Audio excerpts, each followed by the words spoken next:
Oke.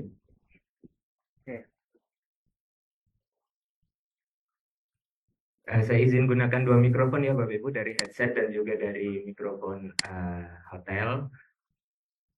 Ini kita akan membahas tentang kurikulum merdeka. Saya ambil istilah memahami kurikulum merdeka ya. Tanpa mengurangi rasa hormat saya kepada Bapak Ibu semua, saya yakin Bapak Ibu yang tergabung baik secara daring maupun luring adalah Bapak Ibu yang sudah ahli di bidang pendidikan tentu. Dan di kurikulum merdeka tentu Bapak Ibu juga tidak betul-betul nol begitu. Pasti sudah berkali-kali mengikuti kegiatan, pelatihan, ataupun hal-hal lain yang berkaitan dengan implementasi kurikulum merdeka. Mungkin apa yang saya sajikan ini sekedar bisa untuk penyegaran kembali gitu ya, dan mungkin penguatan kalau ada hal-hal yang dirasa masih membingungkan atau hal-hal lain yang menyulitkan seperti itu. Izin saya mulai. Jadi diskusi kita hari ini saya akan fokus pada 4 hal utama ya Bapak Ibu, terkait dengan yang pertama karakteristik kurikulum merdeka, lalu terkait pembelajaran dan asesmen, dan juga yang ketiga yang sekarang juga cukup sering dibicarakan terkait pembelajaran terdiferensiasi, dan yang terakhir tentang proyek penguatan profil pelajar Pancasila. Ada 4 hal ini yang kalau kita bicara implementasi kurikulum merdeka sebetulnya tidak jauh-jauh dari 4 hal itu. Gitu. Yang pertama tentang kurikulum merdeka ini kita penyegaran ulang ya Bapak Ibu. Bapak Ibu sudah sering menerima bahwa kurikulum merdeka ini bertujuan untuk mengatasi krisis belajar dengan meningkatkan kualitas pembelajaran bagi semua murid. Ya, tujuan kita itu kita ingin mewujudkan pelajar Indonesia yang kompeten dan berkarakter Pancasila, sehingga kita kenal dengan profil pelajar Pancasila yang 6 dimensinya itu ya Bapak Ibu, mulai dari beriman, bertakwa, berakhlak mulia, berkebinekaan global, bergotong royong, kreatif, bernalar kritis, dan mandiri. Ya, dan yang ingin kami garis bawahi juga bahwa penerapan kurikulum merdeka bukan soal administratif ya Bapak Ibu. Bukan soal administratif, bukan terkait perubahan istilah, kelengkapan dokumen, format dokumen seperti itu. Tapi ini adalah momentum bagi kita untuk mentransformasi atau memperbaiki praktik pembelajaran seperti itu. Ya. Dan kurikulum merdeka ini ingin menciptakan pembelajaran berkualitas sesuai kebutuhan murid dan kondisi satuan pendidikan. Ada 3 karakteristik utama dan manfaatnya ya Bapak Ibu, mulai dari fokus pada materi esensial. Sehingga harapannya guru itu tidak terburu-buru dalam mengajar, itu manfaatnya yang pertama. Lalu yang kedua, adanya proyek penguatan profil pelajar Pancasila. Nah, ini adalah hal yang relatif baru begitu ya bagi kita di dunia pendidikan. Nah, ini nanti harapannya bisa memberikan waktu yang lebih untuk pengembangan kompetensi dan penguatan karakter. Khususnya kalau kita bicara proyek penguatan profil pelajar Pancasila, nanti lebih ke arah penguatan dimensi-dimensi dari profil pelajar Pancasila. Dan yang terakhir, capaian pembelajaran per fase dan pembelajarannya fleksibel gitu, mendorong pembelajaran yang menyenangkan dan relevan sesuai kebutuhan dan kondisi satuan pendidikan.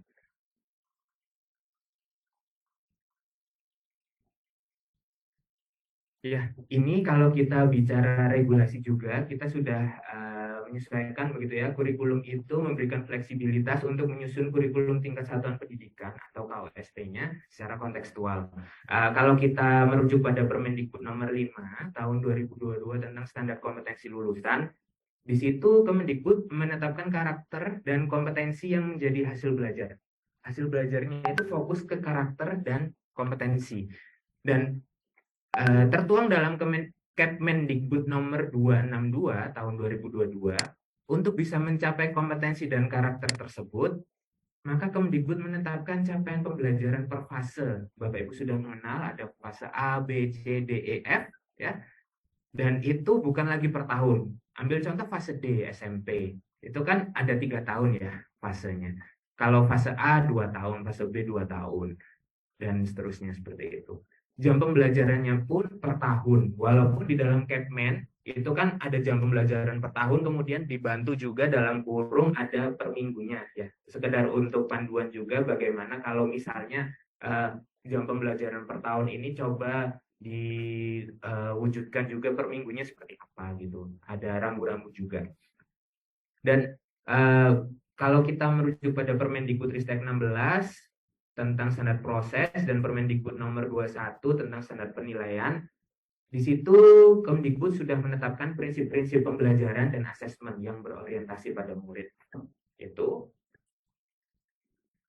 Lalu, nah ini sebetulnya tidak apa ya, kalau kita bicara kurikulum itu kan berkembang ya Bapak Ibu, berkembang sesuai dengan masanya, sesuai dengan kebutuhan dari murid yang nanti sedang kita hadapi saat ini. Dan kurikulum merdeka ini mengatur muatan dan beban belajar melalui intrakurikuler, kokurikuler, dan ekstrakurikuler. Kalau intrakurikuler, saya yakin Bapak Ibu sudah memahami bahwa ini berkaitan dengan proses pembelajaran sehari-hari yang kita atur jam pembelajarannya per tahun gitu ya. Kalau kurikulernya di kurikulum Merdeka ada proyek penguatan profil pelajar Pancasila dan itu bagian dari struktur kurikulum. Jadi kalau Bapak Ibu mengecek di Kemdikbud tadi nomor 262 di situ sudah ada alokasi waktunya. Proyek penguatan profil pelajar Pancasila itu sekitar 20-30% dari alokasi waktu pembelajaran per tahun. Dan untuk ekstrakurikuler juga tetap diselenggarakan untuk memfasilitasi minat dan bakat murid sekaligus menguatkan pengembangan profil pelajar Pancasila. Ya. Ini juga sekedar informasi untuk Bapak Ibu bahwa dalam perancangan kurikulum Merdeka itu kita ada 6 prinsipnya Bapak Ibu. Prinsip yang pertama adalah sederhana, mudah dipahami dan diimplementasikan. Sederhana itu bukan berarti selalu mudah ya Bapak Ibu. Tetapi yang penting jelas, dapat dilakukan dan juga tersedia dukungan untuk menggunakannya. Saya memahami, saya sering mendengar dari satuan pendidikan di lapangan begitu ya, ada kerumitan, ada kendala-kendala tersendiri dalam proses implementasinya, tapi memang kami berusaha memberikan dukungan berupa panduan-panduan, misalnya panduan pembelajaran dan asesmen, kemudian panduan proyek penguatan profil pelajar Pancasila, yang itu untuk bisa menjadikan implementasinya menjadi lebih jelas dan dapat dilakukan. Harapannya seperti itu. Tidak lagi kita kunci harus seperti ini, tapi ada panduan yang memandu Bapak Ibu. Gitu. Lalu yang kedua prinsipnya adalah fokus pada kompetensi dan karakter. Dan di sini kita kenal dengan adanya teaching at the right level dan asesmen formatif gitu ya, supaya semua peserta didik ini harapannya bisa terfasilitasi dalam proses pembelajaran. Lalu fleksibel, ya, guru dapat merancang pembelajaran yang sesuai dengan konteks dan kebutuhan murid, selaras sesuai dengan regulasi lainnya yang tadi contohnya sudah saya sampaikan, bergotong royong. Nah ini Bapak Ibu tadi sudah kita sampaikan bahwa kurikulum Merdeka ini mengenal adanya fase gitu ya, dan dalam satu fase misalnya fase A, fase B, itu diharapkan guru-guru ketika membuat perencanaan pembelajaran bisa bergotong royong, bisa bersama-sama untuk menetapkan, untuk membuat perencanaan pembelajarannya dalam satu fase. Dan yang terakhir ini yang tidak kalah penting, yang di tahun ini lebih banyak ya, dan di tahun lalu juga, kami memperhatikan hasil kajian dan umpan balik Bapak Ibu. Jadi sekedar informasi, kami sudah di Pusat Kurikulum dan Pembelajaran sudah melaksanakan umpan balik terhadap dokumen capaian pembelajaran, kemudian umpan balik terhadap panduan pembelajaran dan asesmen, panduan-panduan yang ada dalam kurikulum Merdeka. Kami sudah melaksanakan umpan balik dan sedang dalam proses analisis juga agar nanti ke depannya bisa lebih baik lagi begitu ya. Karena nanti ini, nah di sini di tahun 2024, tahun ajaran 2024-2025, kurikulum Merdeka ini akan ditetapkan sebagai kurikulum nasional. Dan kalau sekarang ini kan kita lihat tahapan-tahapannya, dulu 2019 itu masih ke penyusunan prototipe kurikulum Merdeka. Jadi itu masih penyusunan awal, lalu di 2021-2022 mulai diuji coba terbatas ya kurikulum prototipe itu di program sekolah penggerak dan juga SMK Pusat Keunggulan. Masih terbatas sekali dan umpan baliknya selalu kita kumpulkan untuk perbaikannya.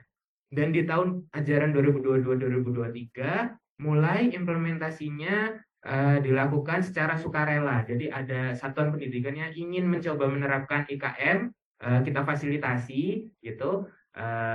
Dan di tahun ajaran ini 2023-2024 juga masih kita lanjutkan implementasi kurikulum merdeka secara sukarela. Jadi sekolah bisa memilih apakah akan menerapkan kurikulum merdeka atau belum.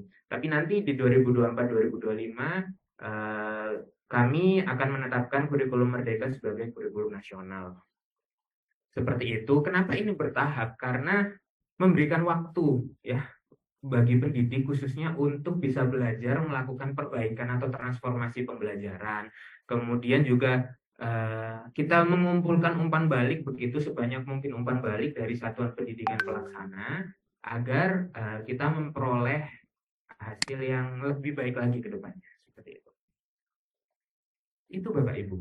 Secara singkat, karakteristik kurikulum merdeka adalah seperti yang tadi sudah saya sampaikan. Saya tidak mau berlama-lama di sana karena saya yakin Bapak Ibu juga sudah sering sekali, mungkin bahkan sudah hatam gitu ya, udah wah bosen nih tentang kurikulum merdeka gitu-gitu aja. Nggak apa-apa Bapak Ibu, ilmu itu tidak ada yang tidak bermanfaat.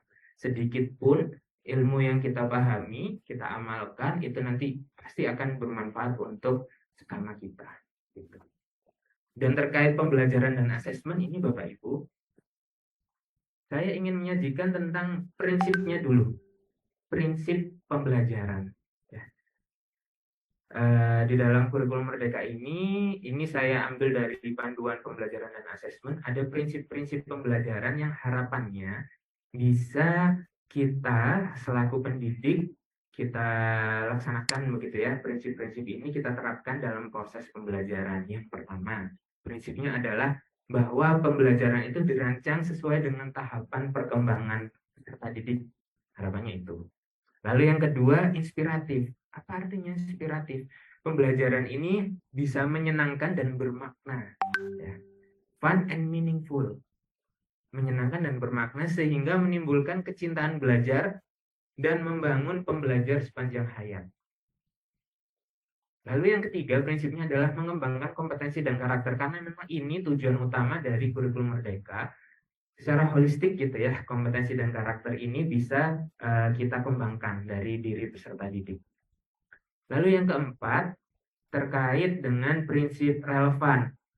Bapak Ibu, kita di negara Indonesia, antara kita bahkan belum bicara pulau yang banyak yang berbeda-beda ya. Bahkan di satu pulau pun, misalnya di Pulau Jawa atau di Pulau Sumatera, karakteristik, kemudian budaya, kemudian kekayaan alam yang dimiliki oleh setiap wilayah itu berbeda-beda. Dan harapannya pembelajaran ini juga bisa memotret budaya, kemudian bagaimana khasnya alamnya, konteks lingkungannya seperti apa yang itu berbeda-beda antara satu daerah dengan daerah yang lain. Dan pembelajaran perlu relevan dengan itu. Sebagai contoh, ambil contoh misal kalau kita pembelajaran biologi gitu ya, kebetulan bahasnya tentang ekosistem, ada tentang hutan. Kita tinggal di wilayah Kalimantan. Nah, maka kalau kita ingin menyajikan informasi berupa artikel atau wacana, ambillah wacana yang tentang hutan Kalimantan agar lebih relevan dengan situasi peserta didik. Kalau di sekitar wilayahnya ada hutan, ambil hutan yang di sekitar wilayah itu. Jadikan sebagai muatan dalam pembelajaran. Jangan sampai kita ada di Kalimantan, kita ambil hutannya hutan Sumatera contohnya. Padahal di Kalimantan juga ada hutan. Nah, itu yang artinya prinsip pembelajaran relevan harapannya bisa diterapkan. Dan melibatkan juga orang tua serta komunitas sebagai mitra. Bapak Ibu, walaupun kita di satuan pendidikan ya, siswa itu mungkin bersama kita sekitar 8 jam minimal, atau bahkan bisa lebih.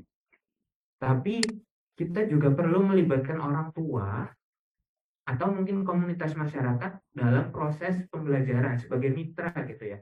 Orang tua perlu memahami seperti apa perkembangan si anaknya ya, perkembangan anaknya. Kemudian kita juga bisa mengundang misalnya komunitas-komunitas, kalau kita bicara lingkungan, komunitas pecinta lingkungan kita undang dalam proses pembelajaran, itu bisa kita lakukan sebagai wujud pelaksanaan prinsip relevan. Artinya kita bisa menggandeng, kita bisa melibatkan berbagai mitra dalam proses pembelajaran kita. Dan yang kelima adalah berorientasi pada masa depan, sehingga pembelajaran diharapkan bisa mempersiapkan kemampuan atau kesiapan peserta didik nanti menjalani kehidupan sesuai zamannya kelak. Bapak Ibu mungkin kadang kita membandingkan seperti ini ya. Zaman dulu saya kurikulumnya seperti itu, saya bisa menjadi orang hebat saat ini. Kenapa tidak kurikulum itu kita laksanakan lagi untuk anak-anak kita gitu. Buktinya saya jadi orang hebat sekarang. Saya pernah mendengar komentar seperti itu. Tapi coba kita lihat Bapak Ibu, apa yang mungkin sudah berhasil untuk kita, belum tentu berhasil untuk anak didik kita. Tentu Bapak Ibu yang guru mungkin sudah paham betul bahwa mendidik anak dari tahun ke tahun itu beda. Sebenarnya treatment yang harus diberikan itu berbeda. Artinya perkembangan zaman itu tidak bisa kita pungkiri lagi. Dulu zaman saya masih sekolah gitu ya, saya masih mengalami sekolah pakai papan tulis kapur SD. SMP saya mengalami pakai OHP dulu kalau tidak salah. Ya, yang nulis di Mika terus ditampilkan. Nah, seperti itu saya masih mengalami waktu SMP. Kemudian waktu SMA berubah lagi, sudah pakai LCD proyektor hingga sekarang. Ya, nanti apa yang akan terjadi 10-20 tahun lagi? Bisa jadi berubah lagi. Media untuk mentransfer apa yang menjadi konten atau mungkin muatan yang ingin kita sampaikan pada peserta didik. Artinya memang dibutuhkan juga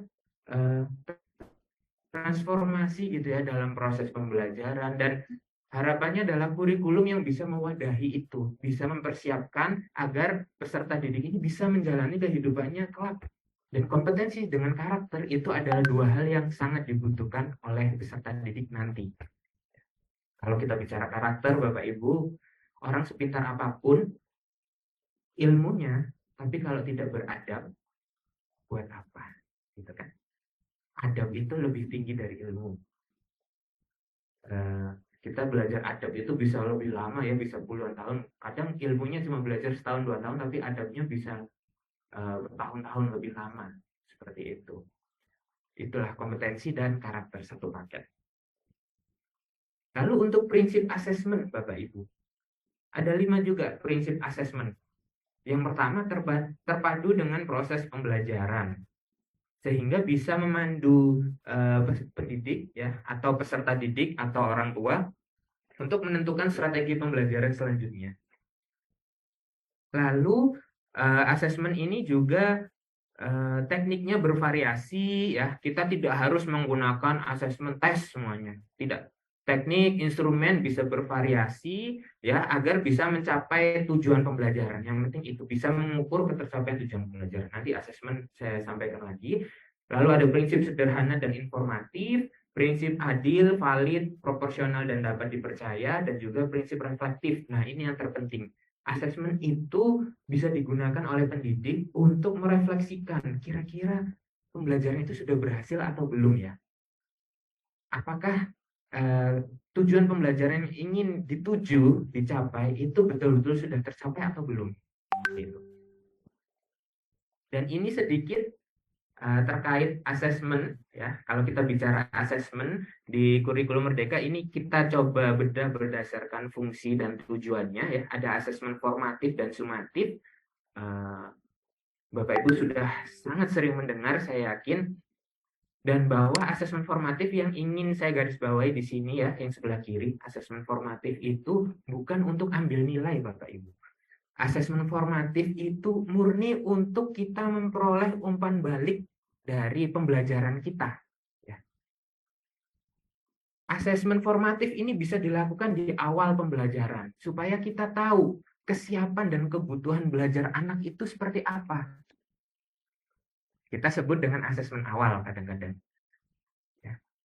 Dari sini guru dapat umpan balik, oh ternyata murid saya kemampuan awalnya seperti ini. Sehingga tindakan yang bisa saya lakukan adalah A, B, C. Seperti itu. Itu bagian dari asesmen formatif. Lalu dalam prosesnya, di tengah prosesnya, untuk mengecek efektivitas pembelajaran, ada refleksi dari peserta didik misalnya, ya. Apa kendala yang kamu hadapi? Itu sudah bagian dari asesmen formatif, tidak harus berupa tes. Asesmen formatif, refleksi diri, jurnal, atau mungkin tanya jawab juga, ya. Observasi, penilaian diri, penilaian antar teman yang tujuannya tidak untuk mengambil nilai, Bapak Ibu, murni untuk mengetahui kira-kira ada kendala apa yang belum kamu pahami, apa yang bisa kita lakukan untuk memperbaiki proses pembelajaran kita. Itu tujuan dari asesmen formatif. Kalau Bapak Ibu ingin ambil nilai untuk raport misalnya, baru itu kita sebut dengan asesmen sumatif. Ya, asesmen sumatif tujuannya untuk mengukur ketercapaian tujuan pembelajaran. Tujuan pembelajarannya kita sudah tahu, kita ingin mengukur dia sudah tercapai atau belum. Kita gunakan Apakah asesmen harus sumatif. tes? Apakah Tidak. harus tes? Tidak. Tidak harus Tidak berupa harus berupa tes. tes. Kalau Kalau ternyata ternyata gunakan gunakan portofolio portfolio silakan. silakan. Kalau ternyata Kalau ada ternyata unjuk ada kerja unjuk boleh. kerja boleh. Berupa Berupa lembar lembar kerja atau kerja lembar atau kegiatan lembar peserta kegiatan didik peserta boleh. didik Yang boleh. penting Yang penting apa apa yang yang ada ada di di asesmen asesmen sumatif itu sumatif itu betul-betul betul-betul ditujukan untuk ditujukan untuk mengukur mengukur tujuan tujuan pembelajarannya. pembelajarannya. Gitu Itu Bapak Ibu. Bapak Ibu. Bisa Bisa bervariasi, bervariasi. instrumennya seperti Instrumennya apa, seperti apa, tekniknya seperti tekniknya apa, seperti bebas. apa, bebas. Gitu. Gitu. Dan Dan kita sudah bicara tentang tentang prinsip prinsip pembelajaran dan pembelajaran dan asesmen ya. asesmen Sekarang ya. saya Sekarang ingin saya ingin fokus fokus pada pada proses proses berpikir berpikir dalam dalam merencanakan merencanakan pembelajaran. pembelajaran. Ini Ini Bapak Bapak Ibu Ibu udah udah berkali-kali nih berkali-kali dapat nih dapat materi ini materi tapi ini tidak tapi apa-apa. tidak Kita refresh lagi, kita segarkan lagi bahwa proses berpikir dalam merencanakan pembelajaran itu adalah dimulai dari memahami capaian pembelajaran atau CP kita sebut. Dari capaian pembelajaran yang sudah kita pahami, kita rumuskan menjadi tujuan pembelajaran. Misalnya dari CP, ya, ternyata kita berhasil merumuskan 10 tujuan pembelajaran. Dari 10 itu kita urutkan saja Bapak Ibu. Cukup diurutkan, ya. Nanti ada bagaimana pengurutannya setelah ini. Diurutkan, kalau sudah diurutkan namanya alur tujuan pembelajaran. Semudah itu. Semoga tidak ada miskonsepsi, tapi barangkali masih ada. Saya khawatir saja karena beberapa masih dijumpai begitu. Alur tujuan pembelajaran ini, tujuan pembelajaran dikecil-kecilkan lagi, dibuat indikatornya. Itu dia disebut sebagai alur tujuan pembelajaran.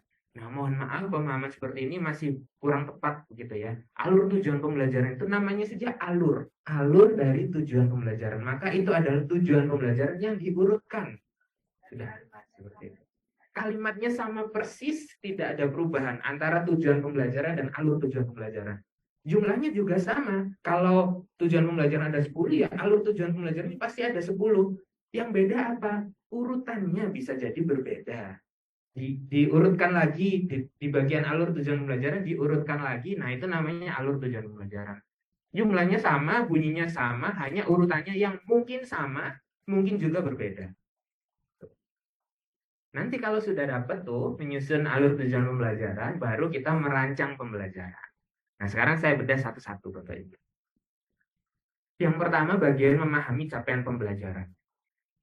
Capaian pembelajaran ini merupakan kompetensi pembelajaran yang harus dicapai peserta didik pada setiap fase. Setiap fase ada dokumen capaian pembelajarannya. Kalau dokumen utuhnya Bapak Ibu bisa melihat di keputusan Kepala BSKAP nomor 033 tentang capaian pembelajaran. Tapi kalau agak sulit, tinggal merujuk ke website kami di kurikulum.kemdikbud.go.id. Di situ di bagian kurikulum Merdeka ada dokumen capaian pembelajaran yang sudah dipecah-pecah ya, dalam tanda kutip dipecah-pecah sesuai mata pelajarannya, sesuai fasenya seperti itu. Sehingga lebih mudah untuk langsung digunakan. Nah, Bapak Ibu, di CP Bapak Ibu barangkali atau siapa tahu ya, sering menjumpai kata memahami. Kalau Bapak Ibu menjumpai kata memahami di capaian pembelajaran, mohon izin agar tidak dicampur adukan antara memahami yang di CP ini dengan memahaminya taksonomi Bloom. Itu berulang kali kami sampaikan. Kalau di CP ketika Bapak Ibu mendapatkan istilah memahami, ya, memahami di sini kemungkinan besar dia merujuk dari teorinya Huygens ya di bukunya Understanding by Design, bahwa seseorang disebut paham ya. Bapak Ibu, kalau Bapak Ibu paham, Bapak Ibu bisa apa? Kalau Bapak Ibu paham, Bapak Ibu bisa jelaskan sendiri. Bapak Ibu bisa menginterpretasi suatu fenomena. Bapak Ibu bisa menerapkan pengetahuan yang Bapak Ibu dapatkan dalam konteks sehari-hari. Itu orang yang kalau sudah paham, dia bisa menginternalisasi juga, dia bisa punya perspektif sendiri ya terhadap suatu fenomena dan bisa berempati atas suatu fenomena. Nah, paham kalau yang teorinya Huygens itu, paham yang seperti itu Bapak Ibu. Paham. Sudah paham anak-anak? Paham Bapak Ibu? Paham Bu Guru? Paham Pak Guru? Nah, itu pahamnya itu yang dimaksud. Di capaian pembelajaran kalau ada kata memahami, bukan memahaminya taksonomi Bloom, tapi memahaminya teori dari Huygens ya di bukunya. Itu. Sehingga pemahaman yang dimaksud di capaian pembelajaran kalau ada kata memahami itu bukan suatu proses kognitif yang sederhana, bukan proses berpikir yang tingkat rendah. Itu ya Bapak Ibu. Jadi teori yang kita gunakan dalam menyusun capaian pembelajaran saat itu adalah teori ini. Begitu. Nah, capaian pembelajaran nanti akan diturunkan ya menjadi tujuan pembelajaran. Merumuskan tujuan pembelajaran bagian yang kedua. Di panduan pembelajaran dan asesmen ada 3 alternatif cara untuk merumuskan tujuan pembelajaran. Alternatif yang pertama, merumuskan tujuan pembelajaran secara langsung berdasarkan CP. Nah, ini Bapak Ibu yang sudah sangat ahli, itu bisa membaca CP, oh saya tahu nih tujuan pembelajarannya apa aja, langsung diturunkan. Itu alternatif satu. Alternatif yang kedua, Bapak Ibu merumuskan tujuan pembelajaran itu ketika membaca CP, Bapak Ibu lihat dulu kompetensinya mana ya, lingkup materinya mana ya. Kompetensi itu menggunakan kata kerja operasional. Kata kerja yang di CP itu adalah bagian kompetensinya. Lingkup materi ya ada, biasanya di CP ada materi. Bapak Ibu breakdown dulu kompetensinya apa, lingkup materinya apa, baru itu dijadikan tujuan pembelajaran. Itu alternatif yang kedua. Alternatif ketiga, ini misalnya kalau di mapel-mapel yang bahasa biasanya, atau juga mapel IPA termasuk di alternatif ketiga, merumuskan tujuan pembelajaran lintas elemen CP. Maksudnya apa? Saya ambil contoh di IPA. Itu elemennya ada 2. Pemahaman, katakan biologi ya, pemahaman biologi dan keterampilan proses. Ketika menyusun tujuan pembelajaran, satu tujuan pembelajaran, itu harus bisa mewakili kedua elemen ini. Dalam satu rumusan tujuan pembelajaran terwakili elemen pemahaman biologi dan elemen keterampilan proses. Itu artinya lintas elemen. Dan kalau di bahasa misalnya bahasa asing gitu ya, bahasa asing lanjutan itu elemennya ada 4: menyimak, berbicara, membaca, menulis. Nah, berarti dalam satu tujuan pembelajaran itu bisa mencakup keempat elemen. Itu namanya lintas elemen. Biasanya guru-guru menggunakan alternatif 2, di breakdown dulu. Tapi kalau yang bahasa, kita sarankan di alternatif 3. Dilakukan dulu alternatif 2, di breakdown, setelah itu diramu lagi supaya bisa lintas elemen. Bertahap. Jadi kalau yang alternatif 3 itu biasanya melalui alternatif 2 dulu, terus nanti diformulasi ulang lagi. Gitu. Ini contoh rumusan tujuan pembelajaran ya Bapak Ibu. Mengklasifikasi makhluk hidup dan benda berdasarkan karakteristiknya. Ini saya ambil contoh dari alur tujuan pembelajaran yang tersedia di PMN. Nah, kata mengklasifikasi saya tandai hijau itu melambangkan kompetensi dan yang kuning melambangkan lingkup materi. Tujuan pembelajaran ini ngambilnya dari CP dan menggunakan alternatif yang kedua. Nah, Bapak Ibu, tujuan pembelajaran ya, itu kita akan mengharapkan agar tujuan pembelajaran ini levelnya goals, level besaran. Bukan tujuan pembelajaran harian atau objektif, bukan yang kecil-kecil. Kalau kecil-kecil itu kan dalam tanda kutip indikator ya, kita nyebutnya. Indikator atau kriteria ketercapaian tujuan pembelajaran itu nanti bisa dimunculkan di perencanaan pembelajaran di modul ajar. Ya. Di bagian asesmennya ada kriteria ketercapaian. Seperti apa sih tujuan pembelajaran dikatakan tercapai? Apabila kriteria ketercapaian ini terpenuhi. Nah, itu tuh baru indikator yang kecil-kecil. Tapi besarannya itu tujuan pembelajaran, dan tujuan pembelajaran ini dapatnya dari capaian pembelajaran. Setelah tujuan pembelajaran dirumuskan, langkah berikutnya diurutkan. Hanya diurutkan, tidak usah diubah apa-apa lagi. Redaksinya jangan, jumlahnya jangan, hanya diurutkan. Jadi kalau Bapak Ibu setelah memahami CP, kemudian merumuskan tujuan pembelajaran, dapat 10 tujuan pembelajaran, misalnya dalam satu fase, utuh ya Bapak Ibu, dalam satu fase, bukan kelas. Kalau kita ingin menyusun alur tujuan pembelajaran, itu dalam satu fase, bukan 1 tahun, bukan kelas 10 sendiri, mohon maaf, bukan kelas 7 sendiri, kelas 8 sendiri, kelas 9 sendiri, atau misalnya kelas 1 sendiri, kelas 2 sendiri, tidak, tapi utuh satu fase. Dan dalam satu fase itu, kalau ternyata ada 10 tujuan pembelajaran, ya sudah diurutkan aja. Mana tujuan pembelajaran yang pertama?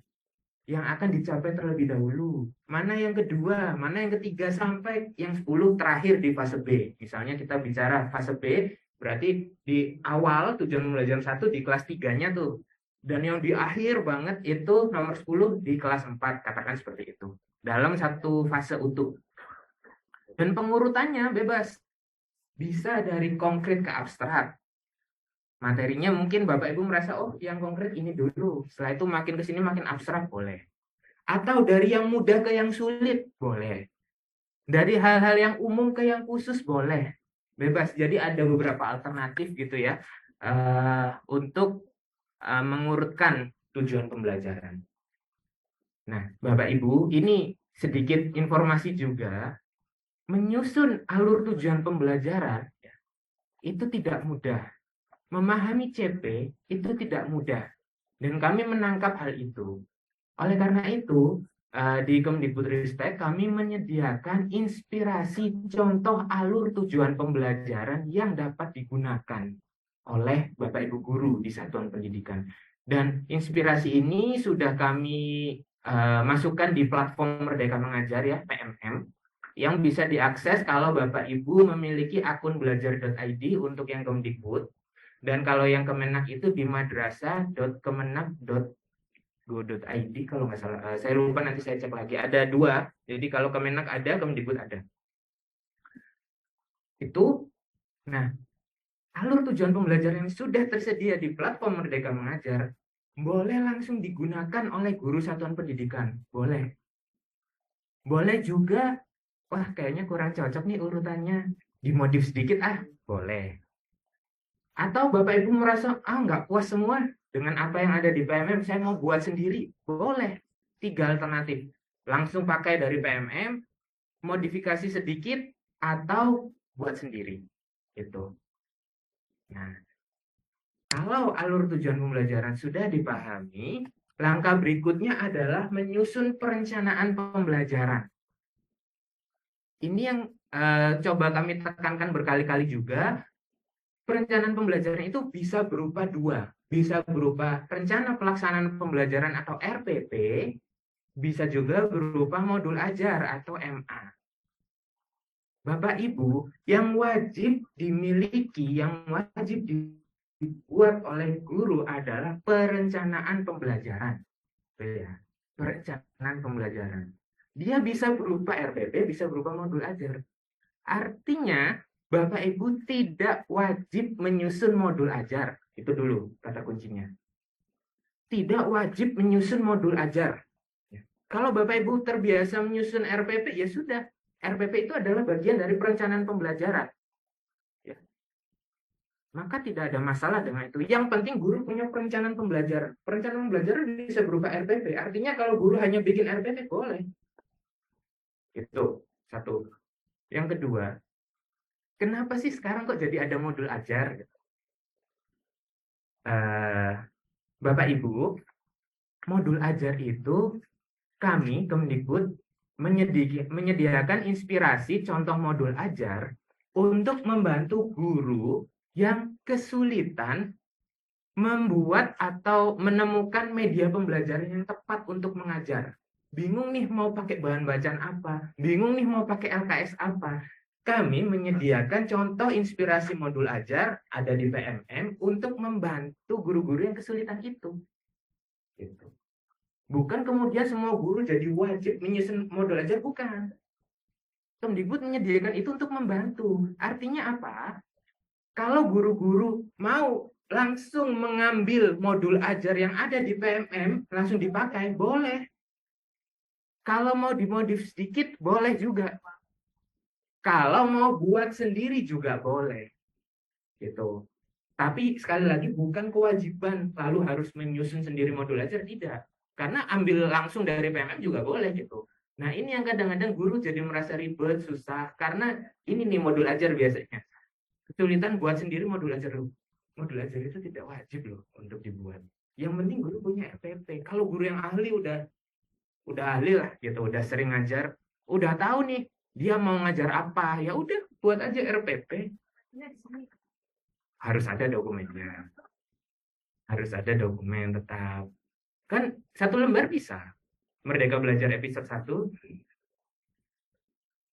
Yang penting ini nih, next slide. Nah, yang penting ini. Merencanakan pembelajaran itu dapat berupa RPP atau modul ajar. Yang penting komponen minimum ini terpenuhi ya Bapak Ibu. Kalau RPP ada tujuan pembelajaran, ada langkah pembelajaran, dan ada asesmen pembelajaran. Ada 3 itu. Bedanya apa dengan modul ajar? Bedanya kalau modul ajar dilengkapi satu komponen tambahan berupa media pembelajaran. Itu. Bedanya hanya itu. Nah, tujuan pembelajaran itu ngambilnya adalah salah satu dari tujuan dalam alur tujuan pembelajaran. Misalnya, alur tujuan pembelajaran isinya ada 10 tujuan pembelajaran. Bapak Ibu mau bikin RPP untuk tujuan pembelajaran yang pertama. Ya sudah, ambil persis bunyi tujuan pembelajaran yang dari ATP, ambil letakkan di di RPP Bapak Ibu. Atau kalau mau buat modul ajar ya udah letakkan di modul ajar Bapak Ibu. Langkah-langkah pembelajarannya seperti apa? Ya, ini sudah bebas berkreasi gitu. Dan asesmen pembelajarannya yang penting ada asesmen untuk di awal pembelajaran ya. Dan juga nanti ada asesmen di akhir, sumatifnya ada untuk memeriksa ketercapaian tujuan pembelajaran. Kalau awal kan untuk mengetahui kesiapan atau kemampuan awal. Termasuk juga proses gitu ya, proses juga perlu. Asesmen formatif yang proses. Lalu sumatif yang di akhir pembelajaran itu juga perlu ada untuk mengetahui ketercapaiannya. Modul ajar isinya sama. Ada tujuan pembelajaran, ada langkah, ada asesmen. Bedanya ada media pembelajaran. Berupa bahan bacaan atau lembar kegiatan peserta didiknya, atau video, atau tautan situs web, seperti itu. Dan media pembelajaran ini dia bisa terintegrasi dalam langkah-langkah pembelajaran, atau dia bisa dilampirkan tersendiri di lampiran yang terpisah. Itu kalau kita bicara modul ajar ya. Tapi kembali lagi sekali lagi, Bapak Ibu nggak harus buat sendiri. Bapak Ibu ambil di PMM pun boleh, silakan. Kalau mau buat sendiri juga silakan. Yang penting guru punya apa? Punya perencanaan pembelajaran. Itu dulu ya. Nah, itu bagian yang kedua, topik diskusi kita yang kedua. Topik diskusi kita yang ketiga, Bapak Ibu. Tentang pembelajaran terdiferensiasi. Wah, ini kalau kita bicara terdiferensiasi ini teorinya banyak sekali.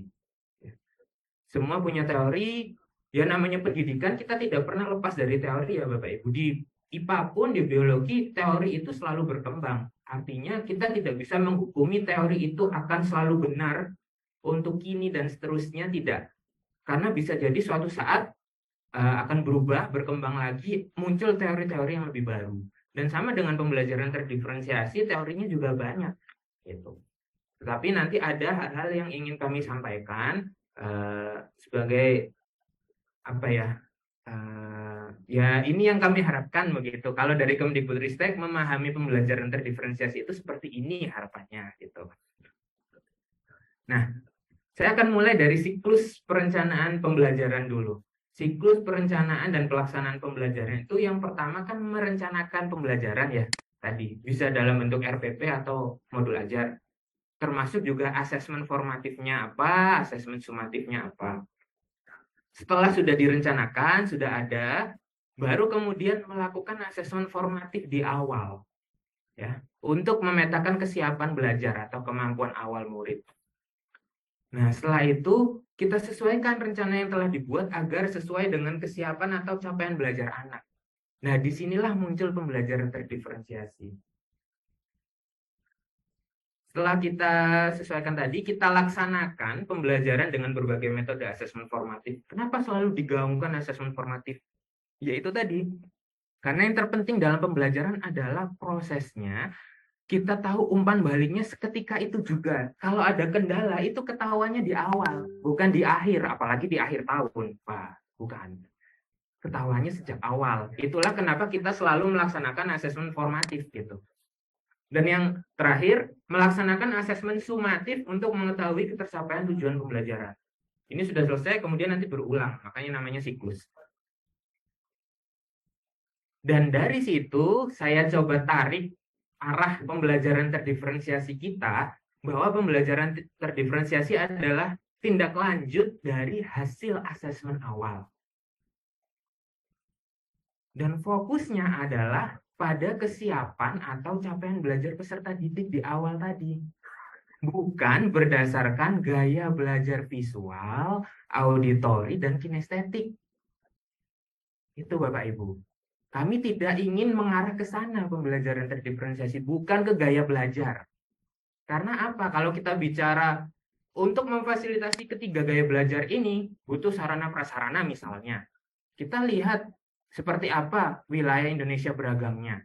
Kita lihat tidak semua satuan pendidikan bisa menyiapkan sarpras yang baik untuk memfasilitasi itu. Ya kan? Dan yang kedua juga, bisa jadi satu anak itu tidak, oh saya visual, oh dia audio, auditori, oh dia kinestetik, tidak. Bisa jadi satu anak punya gaya belajar tiga-tiganya. Itu kan? Hanya mungkin yang lebih dominan yang mana seperti itu. Saya yakin Bapak Ibu di sini pun punya gaya belajar masing-masing yang bisa jadi sama, bisa jadi berbeda, dan bisa jadi salah satu atau ketiganya. Dan yang terakhir terkait terdiferensiasi ini, harapannya adalah tidak mengarah pada terbentuknya persepsi pengkategorian peserta didik ke dalam kelompok yang pintar dan tidak. Jadi gini Bapak Ibu, di awal kan ada asesmen awal, setelah itu akan terpetakan, oh ada kelompok peserta didik yang sudah mahir, ya sudah ahli nih. Terus ada kelompok yang mungkin menengah, ada kelompok yang mungkin belum berkembang atau belum siap untuk belajar. Katakan ada 3 kelompok seperti ini. Maka di dalam perencanaan pembelajaran kita sudah mengakomodasi.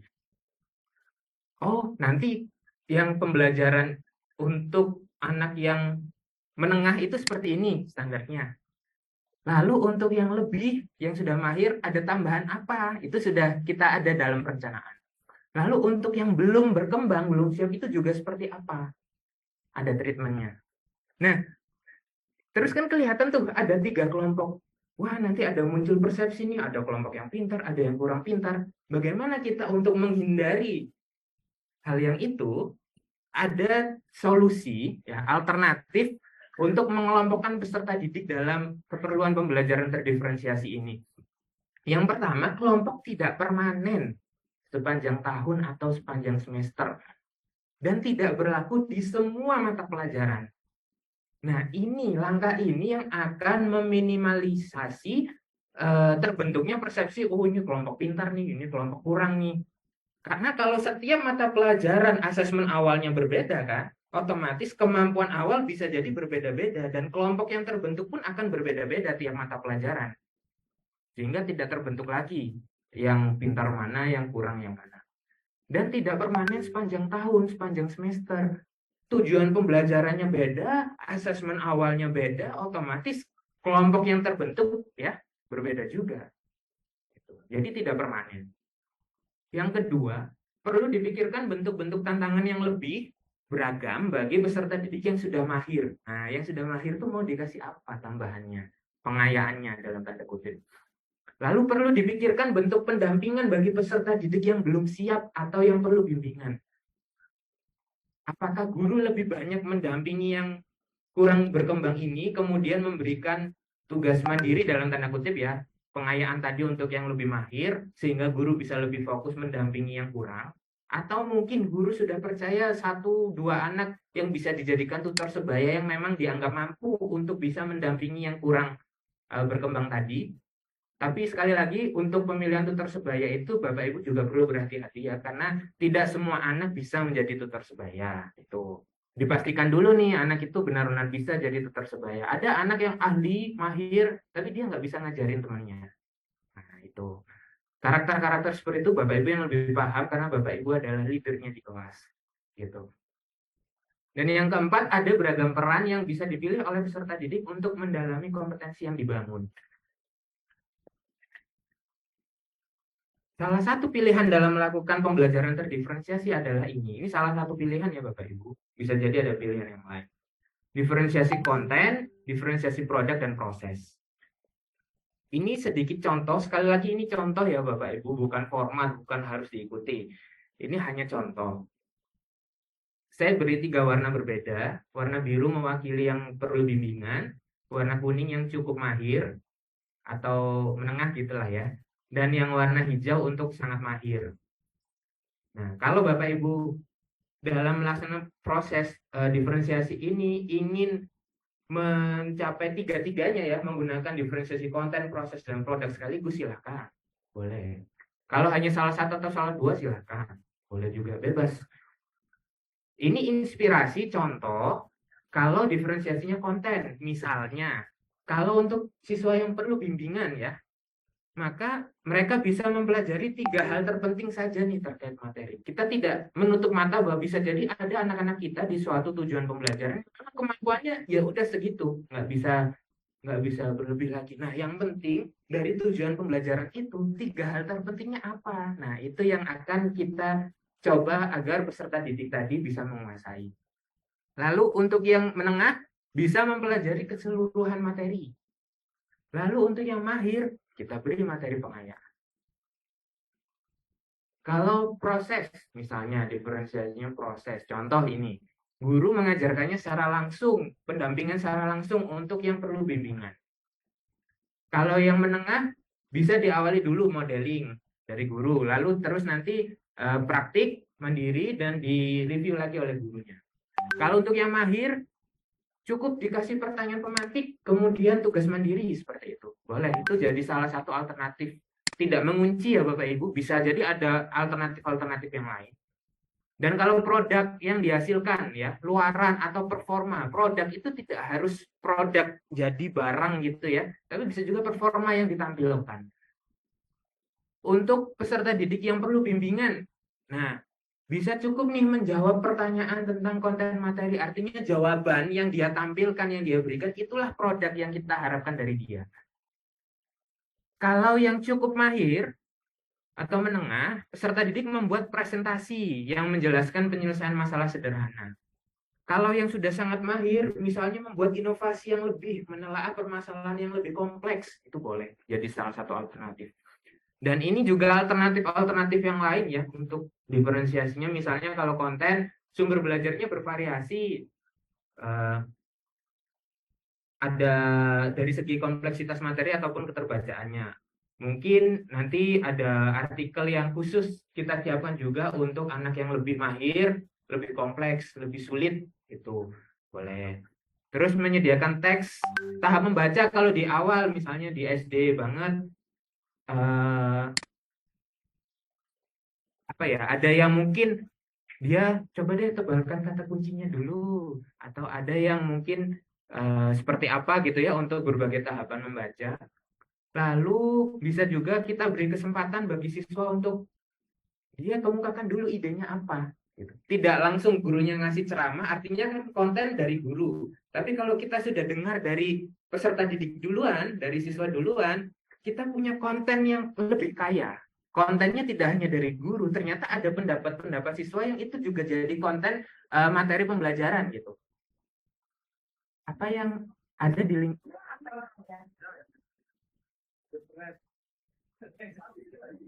Ya, mohon maaf Bapak Ibu, ini di hotel sedang ada mati listrik gitu ya. Jadi mungkin tunggu sejenak, kita tunggu sejenak ya Bapak Ibu, mohon maaf.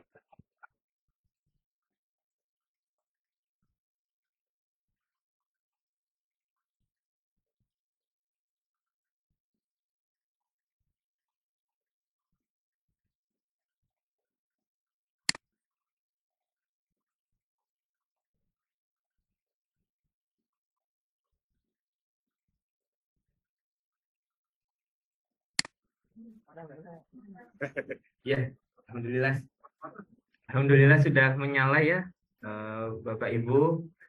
Ada jeda. Mungkin saya ini terlalu cepat mungkin ya, jadi dijeda dulu tadi. Bisa diikuti ya Bapak Ibu? Bisa ya, Alhamdulillah. Oke, sambil menunggu juga, ini bagian terdiferensiasi yang terakhir Bapak Ibu sebelum kita masuk ke proyek.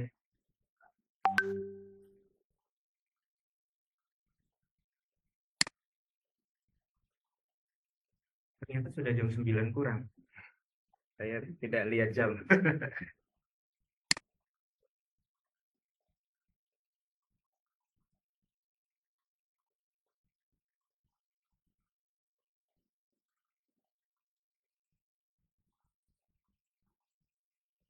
Mungkin saya akan coba langsung ke yang keempat tentang proyek penguatan profil pelajar Pancasila ya Bapak Ibu.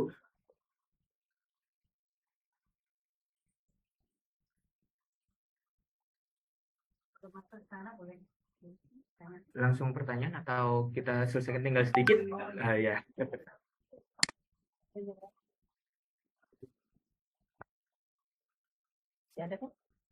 Masih ada satu, belum.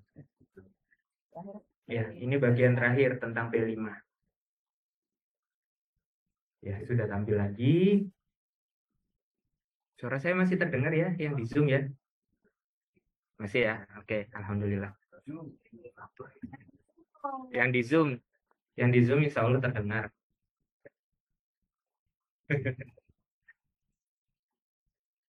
Siap ya Bapak Ibu, kita lanjutkan lagi. Untuk bagian terakhir nih, diskusi terakhir untuk proyek penguatan profil pelajar Pancasila. Saya langsung ke implementasinya saja, saya lewati apa itu proyek, apa itu saya lewati. Saya ingin langsung ke implementasi. Bapak Ibu, kalau untuk proyek penguatan profil pelajar Pancasila ini, alternatif pelaksanaan waktunya sesuai dengan kesepakatan di satuan pendidikan masing-masing ya. Boleh jadi menentukan satu hari dalam seminggu untuk pelaksanaan proyek profil ya. Misalnya hari Jumat nih, setiap hari Jumat ada proyek penguatan profil pelajar Pancasila boleh.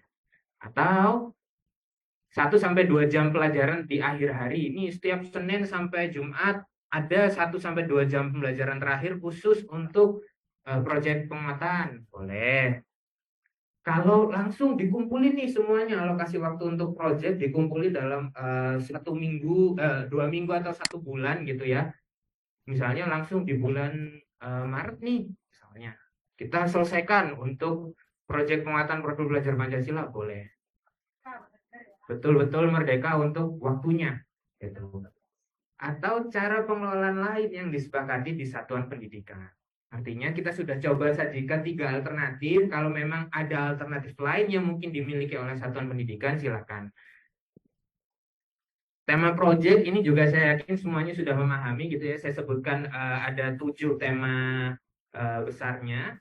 Ya, ada tema kearifan lokal, ada tema rekayasa dan teknologi, ada tema kewirausahaan, Bhinneka Tunggal Ika, gaya hidup berkelanjutan, bangunlah jiwa dan raga.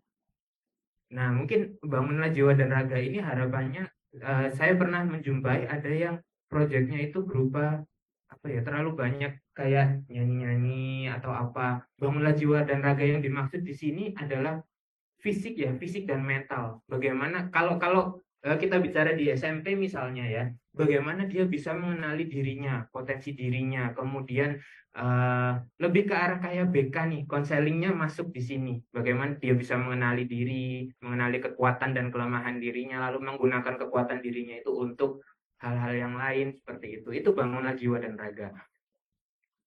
Lalu ada suara demokrasi ini khusus untuk SMP sampai SMA. Jadi kalau yang SD ada di tema-tema yang lain seperti itu. Dan ada tema kebekerjaan khusus untuk SMK. Kalau yang rekayasa SD bisa. Rekayasa dan teknologi. Eh, Rekayasa dan teknologi dari misalnya membuat daur ulang sederhana. Gaya hidup berkelanjutan bisa. Atau kalau memang dirasa sulit untuk dilakukan, ya tidak ambil tema yang ini. Seperti itu. berarti bisa, maksudnya kita dalam beberapa tahun tema itu terus nggak ganti-ganti 5 itu. 2 sampai 3 tema berbeda dalam waktu 1 tahun itu kan. Tetapi misalnya dua tema kearifan lokal sama gaya hidup, kemudian tahun depannya ambil yang Bhinneka Tunggal Ika sama bangunlah jiwa raga. Tahun depannya lagi misalnya mungkin acak lagi kearifan lokal dengan bangunlah jiwa raga, boleh seperti itu. Kalau memang dirasa tema yang ini tidak relevan dengan satuan pendidikannya, karena tema proyek ini kan sudah ditentukan memang, tetapi bisa dikembangkan sesuai konteks dan kebutuhan sekolah. Jadi kita lihat konteks dan kebutuhan sekolahnya juga, satuan pendidikan yang berbeda-beda, artinya tidak harus dipaksakan ada satu tema tertentu yang harus ada, seperti itu misalnya. Dan ini ketentuannya karena ini di jenjang SD ya, saya ingin fokus di yang SD, ketentuan jumlah temanya dalam 1 tahun ajaran itu 2 lah minimal, 2 proyek penguatan profil belajar Pancasila dengan tema yang berbeda. Seperti itu. Lalu ini juga untuk sekedar mengidentifikasi ya kira-kira kesiapan dari satuan pendidikan itu seperti apa dalam mengimplementasi proyek penguatan profil belajar Pancasila. Tapi ini tidak mengunci ya Bapak Ibu, ini adalah contoh deskripsinya. Kalau kesiapannya masih di tahap awal itu artinya boleh nih menggunakan modul proyek yang sudah disediakan oleh Kemdikbud di PMM itu banyak. Tanpa penyesuaian sama sekali, langsung digunakan. Atau mungkin penyesuaian tapi sedikit, itu boleh. Berarti dia di tahap awal. Kalau tahap berkembang itu sudah ada modul project contohnya, terus coba dibuat penyesuaian sesuai dengan konteks lokal dan kebutuhan dari peserta didiknya. Disesuaikan lagi. Nah, kalau yang tahap siap itu penyesuaian dilakukan, tapi juga melibatkan pendapat dan ide-ide dari peserta didik. Kalau tahap mahir, mengembangkan ide dan modul proyek sendiri sesuai dengan konteks, dengan melibatkan pendapat, ide, dan peserta didik. Kurang lebih gambaran kesiapan satuan pendidikan seperti itu, tapi ini tidak mengunci, artinya kalau misalnya sudah tahap awal, misalnya merasa tahap awal, tapi ingin membuat penyesuaian nih, ya berarti sebetulnya dia kan tahap berkembang. Gitu. Lalu komponen modul project, ya, sekali lagi Bapak Ibu tidak harus ya, tidak harus buat sendiri. Ambil langsung boleh tadi. Komponen umum dari modul project ada 4 ini. Ada profil modulnya, ada tujuannya. Nah, tujuan ini Bapak Ibu yang perlu kita garis bawahi, bahwa dalam modul project penguatan profil pelajar Pancasila, yang dimaksud tujuan dalam modul ajar di sini bukan tujuan yang ngambil dari capaian pembelajaran, bukan. Tapi tujuannya ambilnya dari pemetaan dimensi, elemen, dan sub-elemen profil pelajar Pancasila. Dan nanti ada rubrik pencapaian berisi rumusan kompetensi yang sesuai dengan fasenya. Bapak Ibu, kalau ini nanti bisa juga secara lebih detail ya, karena saya tidak mungkin bisa menyampaikan semuanya. Secara lebih detail ada di panduan proyek penguatan profil belajar Pancasila di website kami ada. Lalu untuk aktivitasnya, ya alur aktivitas proyek secara umum, lalu asesmennya, asesmen untuk menyimpulkan pencapaian proyek. Ada 5 ini komponen minimalnya, dan sama halnya dengan tadi modul ajar yang saya terlupa tadi, modul ajar ataupun RPP juga, itu harus selaras antara tujuan, langkah, dan asesmen. Itu harus selaras. Ya. Artinya kalau tujuannya A, maka asesmennya juga untuk mengukur apakah si tujuan A itu tercapai atau belum. Harus selaras. Dan ini sama dengan modul project. ketika di dalam modul project ada 3 komponen penting ini, tujuan, aktivitas, dan asesmen. Tujuannya tadi berisi dimensi, elemen, dan subelemen profil pelajar Pancasila yang ingin dicapai. Tidak harus semua dimensi dicapai, tidak. Boleh pilih misalnya 2 saja, itu sudah cukup berat. 2 dimensi dari profil pelajar Pancasila. Lalu aktivitasnya menyesuaikan dengan tujuan dari proyeknya tadi, dari dimensi, elemen, dan subelemen yang ingin dicapai. Asesmennya pun mengukur tujuan proyek, mengukur dimensi, elemen, dan subelemen, bukan mengukur, bukan menilai produknya. Memang di dalam panduan itu pameran produk itu menjadi salah satu alternatif, ya panen karya dan istilah-istilah yang lain itu, gelar karya juga, itu adalah salah satu alternatif. Tapi yang dinilai bukan produknya, bukan seberapa mewahnya, bukan seberapa mahalnya, ya. Tapi yang dinilai adalah dimensi, elemen, dan subelemennya sudah tercapai atau belum. Kalau misalnya ambil elemen kreatif, dimensi kreatif, kemudian kan ada elemennya. Apakah produk yang dihasilkan itu sudah mencapai elemen itu atau belum? Bukan dilihat, oh produknya menarik, oh produknya cantik, bagus tampilannya. Bukan itu yang kita nilai. Kita nilai apakah dengan produk itu sudah tergambar dimensi kreatif siswa. Apakah sudah dihasilkan ide-ide yang baru? Apakah sudah dihasilkan ide-ide yang bervariasi misalnya? Atau kalau bernalar kritis, ya, ketika dia mempresentasikan produknya, apakah dia bisa menyajikan sumber-sumber data yang akurat, sumber-sumber data yang relevan? Jadi bukan dilihat lagi, oh presentasinya lancar, oh presentasinya bagus, produk yang dihasilkan. Bukan itu. Kembali ke elemen yang ingin dicapai. Itu Bapak Ibu. Produk adalah salah satu sarana untuk melihat elemennya itu sudah tercapai atau belum. Bukan tujuan akhirnya produk. Nah ini yang sering dianggap memberatkan jadinya. Aduh, modul proyek penguatan ini harus mahal, harus pameran. Tidak harus pameran. Tidak harus menghasilkan produk. Nah, kembali tujuan, aktivitas, dan asesmen juga harus selaras. Asesmen awal ini juga, kalau di tujuan pembelajarannya modul ajar kan asesmen awal untuk melihat kemampuan awalnya. Nah, kalau di sini untuk melihat dimensi, elemen, dan elemen yang akan dipilih itu tadi. Lalu tidak perlu seluruh elemen dan subelemen diambil untuk membuat modul project. Itu kurang lebih sedikit gambaran untuk proyek penguatan profil pelajar Pancasila, dan panduan yang cukup sering digunakan itu adalah 2 panduan ini, ya, panduan pembelajaran dan asesmen, serta panduan pengembangan proyek penguatan profil pelajar Pancasila, dan juga ada panduan-panduan lain yang semuanya itu tercantum dalam website resmi kami di kurikulum.kemdikbud.go.id/rujukan. Kalau Bapak Ibu tambahkan /rujukan, nanti otomatis rujukan yang berkaitan dengan kurikulum merdeka.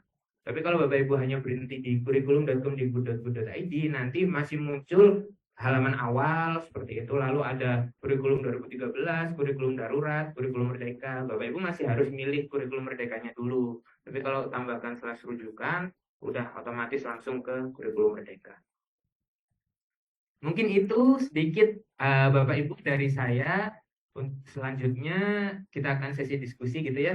Saya kembalikan kepada Ibu moderator. Sebentar ya. Terima kasih.